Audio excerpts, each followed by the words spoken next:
आजादी के अमृत महोत्सव का लक्ष्य स्वतंत्रता संग्राम से जुड़ी वीरता की अनसुनी कहानियां और अनसुने वीर नायकों की कथा को उजागर करना और उनके आदर्शों को अपने जीवन में आत्मसात करना है।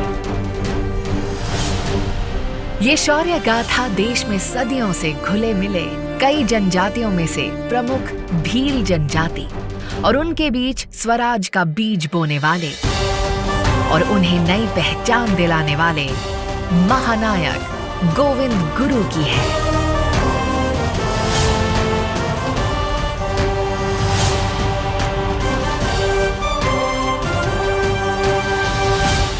ये कहानी मानगढ़ की पहाड़ी पर हुए उस नरसंहार की है जिसमें हजारों निर्दोष भील आदिवासियों ने भारत माता के लिए अपने प्राण न्योछावर किए थे।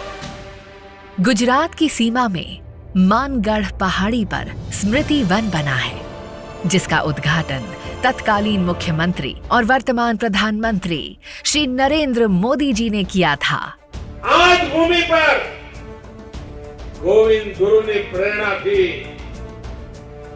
निशस्त्र समाज सुधार तरीके काम कर रहा है भगतों समूह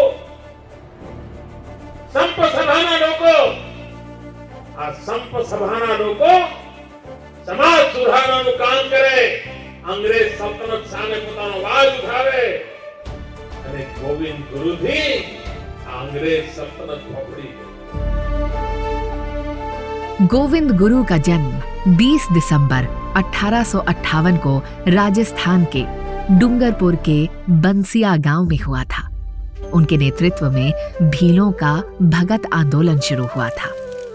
जब गोविंद गुरु केवल 20 वर्ष के थे उसी समय उन्होंने स्वामी दयानंद सरस्वती के आदर्शों से प्रेरणा ली और 1883 में संप सभा की स्थापना की और इसका आयोजन और प्रसार करना शुरू किया। संप सभा का उद्देश्य भीलों को अंग्रेजों से निडर होकर लड़ने के लिए जागृत करना, गांव-गांव में शिक्षा के लिए पाठशाला का निर्माण करना, बच्चों में संस्कृति की समझ को प्रोत्साहित करना, बड़ों को सनातन धर्म के अनुसरण की प्रेरणा देना, सिर्फ स्वदेशी वस्तु के उपयोग पर जोर देना और शराब और मांस के सेवन को बंद करना था। महात्मा गांधी द्वारा स्वतंत्रता की लड़ाई में संप सभा के आदर्शों से भी प्रेरणा ली गई। गोविंद गुरु ने भीलों के बीच सामाजिक सुधारों की अलख तो जलाई ही, साथ ही स्वराज के बीज भी उनके अंदर बोए। इस बीच अंग्रेजों को यह खबर लगी कि गोविंद गुरु अपने अनुयायियों के साथ भारी संख्या में एक सभा में एकत्रित होने वाले हैं और इस सभा में भील ब्रिटिश अधिकारियों के खिलाफ आंदोलन भी कर सकते हैं। तारीख 17 नवंबर और साल 1913। उस दिन मार्गशीर्ष पूर्णिमा थी। मानगढ़ पहाड़ी पर वार्षिक मेला आयोजित किया जाना था। भील बड़ी संख्या में मानगढ़ और अन्य जगहों पर इकट्ठा होने लगे थे। उस बढ़ती भीड़ ने ब्रिटिश हुकूमत की रातों की नींद उड़ा दी।